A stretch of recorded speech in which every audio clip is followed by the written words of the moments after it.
Hi, my name is Dennis Poitras. Sometimes people call me Den Poitras.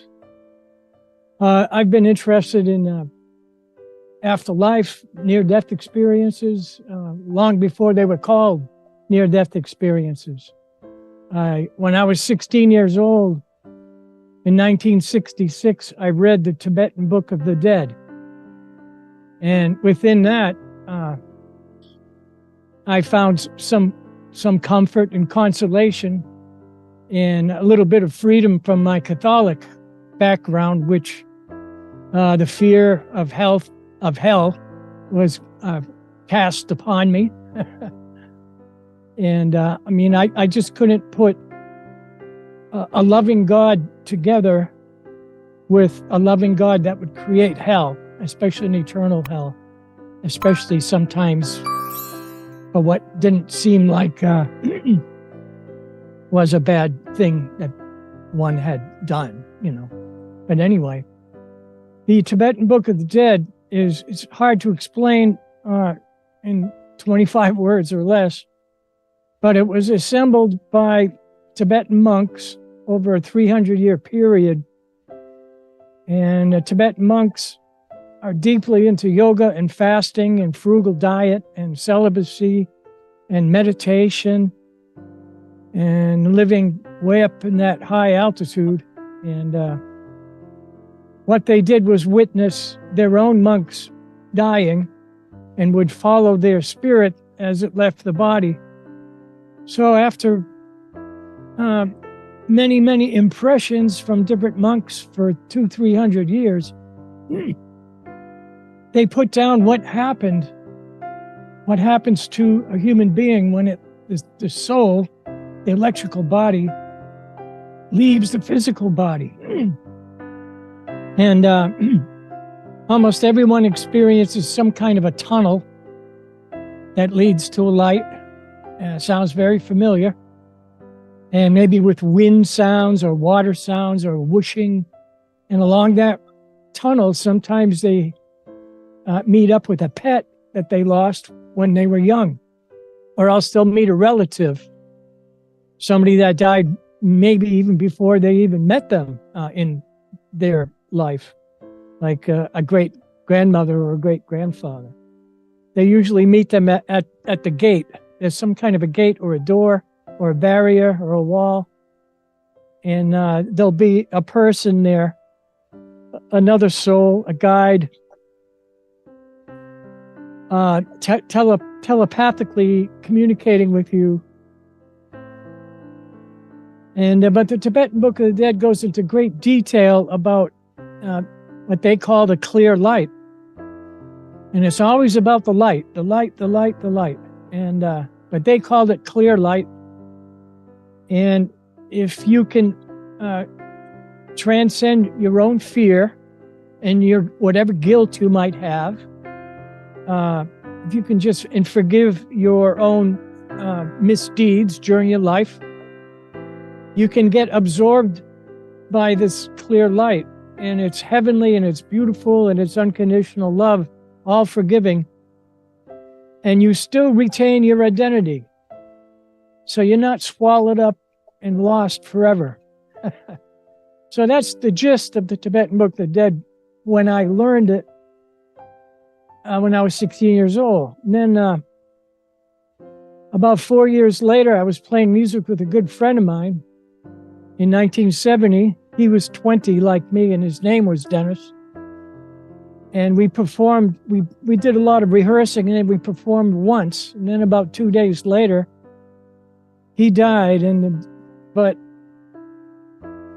before that, about a month before that, he came to my apartment.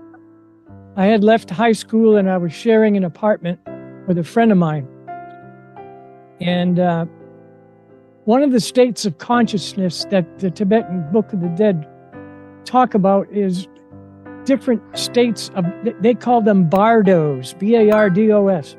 And these were like periods of time where if you missed getting absorbed by clear light as soon as you left your body, you had several other chances, different bardos, where you could still get reabsorbed. Anyway, just for the heck of it, I put a sign on my apartment door and said Third Bardo. And my friend Dennis came to visit me one night, and he asked me, so what's the Third Bardo?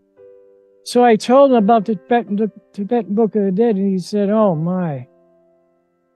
He said, you know, I rented an apartment just across the street from here a couple of months ago, and he sold a lot of pot and LSD and speed and who knows what, stuff that I partook very little of in 1970, and before that, I was very lightweight about that. And but anyway, he's a nice guy. He's just very kind and very talented musician, good friend. But I think he told me he was on LSD and who knows what else. And he was floating away.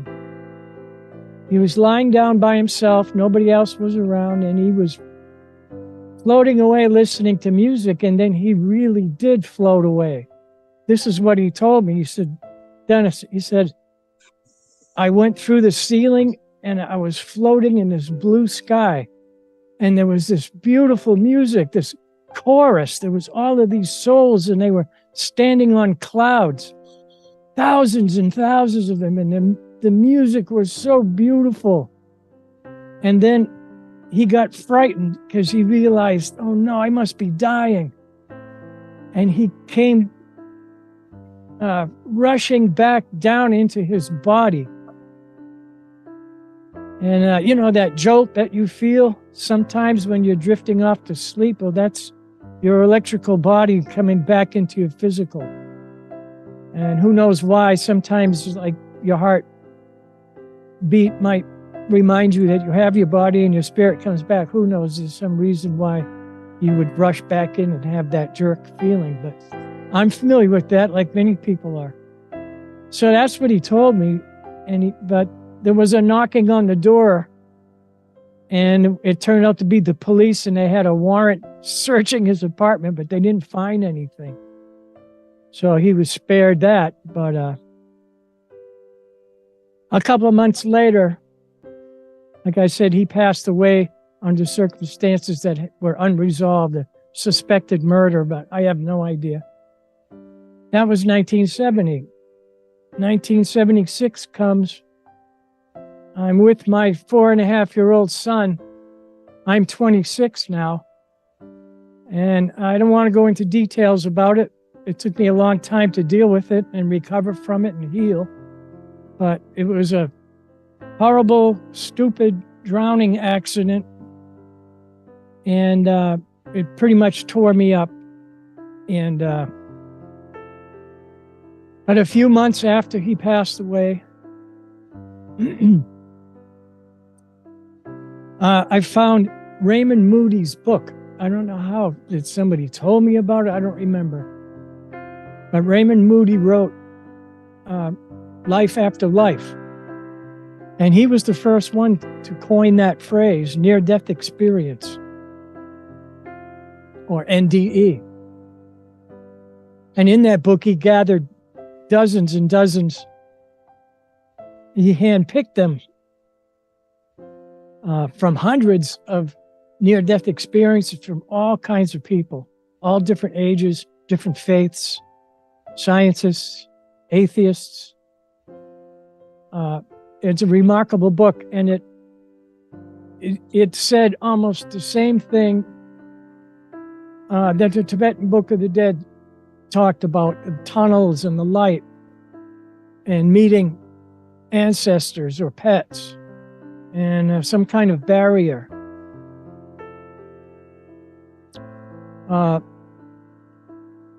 So that helped me a lot.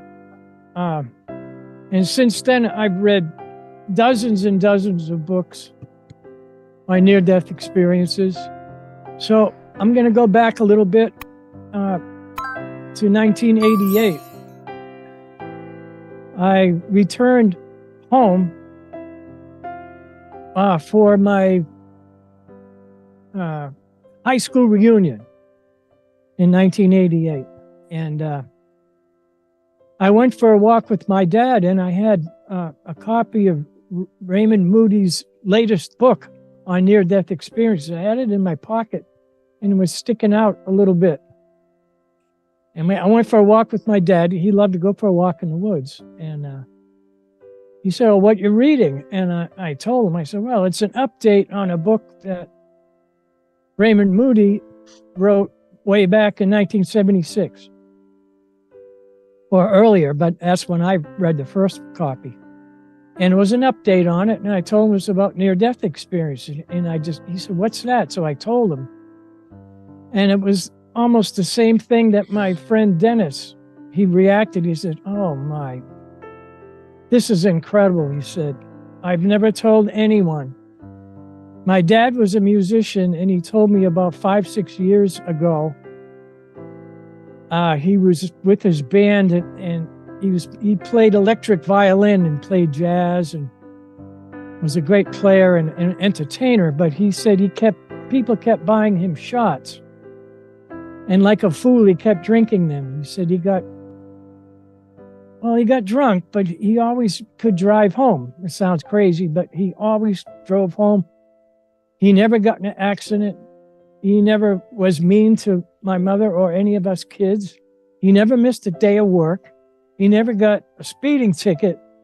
He never got his driving record was perfect. Anyway, he made it home that night, but he had a horrible, horrible migraine headache for all the drinking and probably smoke that was in the room.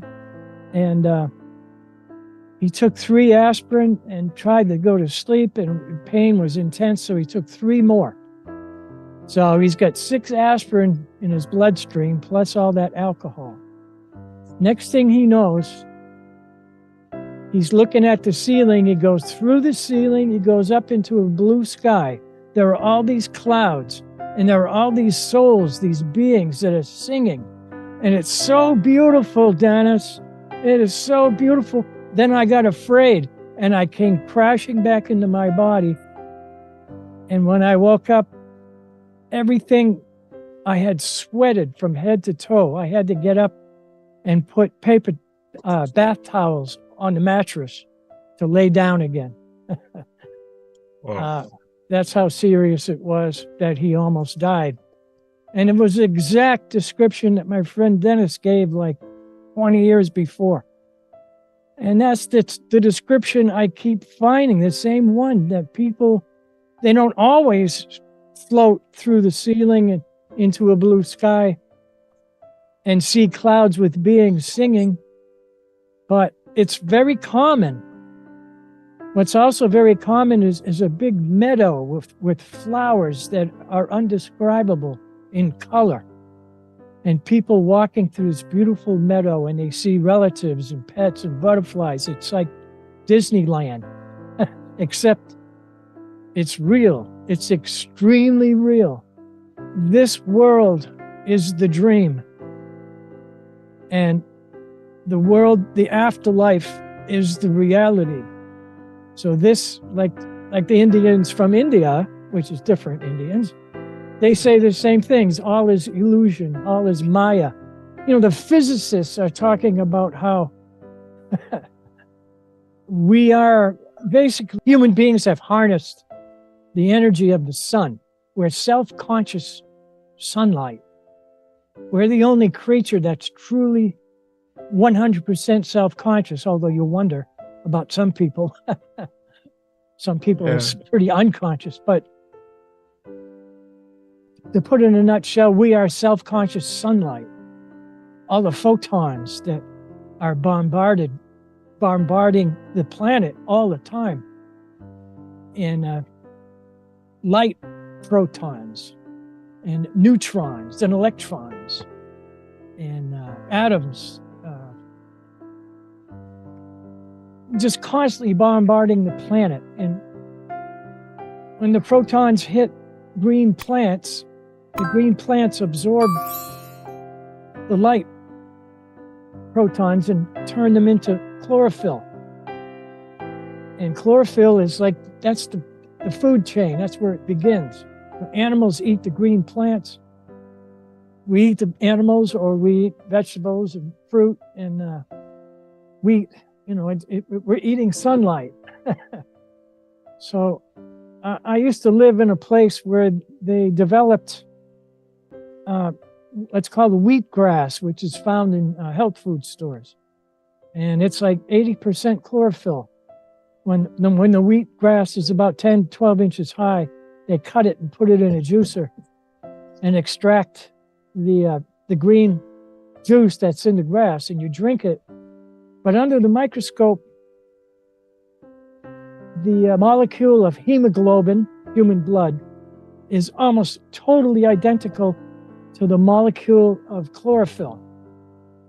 So there's your evidence of we are the human beings have, our molecule is almost exactly identical to chlorophyll. So there's your proof again that we are the ones that come closest to harnessing the energy of the sun, to being self-conscious of sunlight. Yeah. But there's a deeper level that has to do with the other side, which is all of these people that have died and come back, they say the other side is right here. It's right. He said, I can visit relatives and scream at them, but they can't hear me. I can't move objects. You know, I'm not allowed to. I can't do it, you know, but they say the other side is right here. So the other side, I think, is feeding off of a finer type of energy that comes from even suns and galaxies that are all around us all the time. And that other side is fed by the highest type of frequencies. And that's why it's so real. Whereas on the earth, we're here for a short time, and we have our connection to the Great Spirit is very dull. We have mystics. If you study mysticism, which is the art of unity with the divine, mysticism, you study the Western saints, and they go into a state of ecstasy or meditation, and they blend with this light. They always talk about this light. And they're just like the near-death experience people. But the closest that normal human beings can get is in a loving relationship with their partner. You know, man to man, woman to woman, man to woman, you know? Yeah. When they become one, it's very temporary, but they transcend desire and lust and the physical.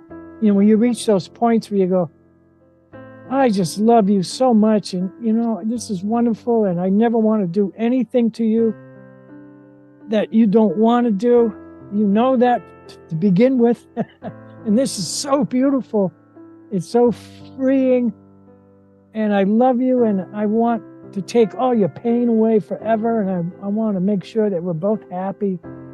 And it's like, that's like the closest that us mortals can come to dying without dying.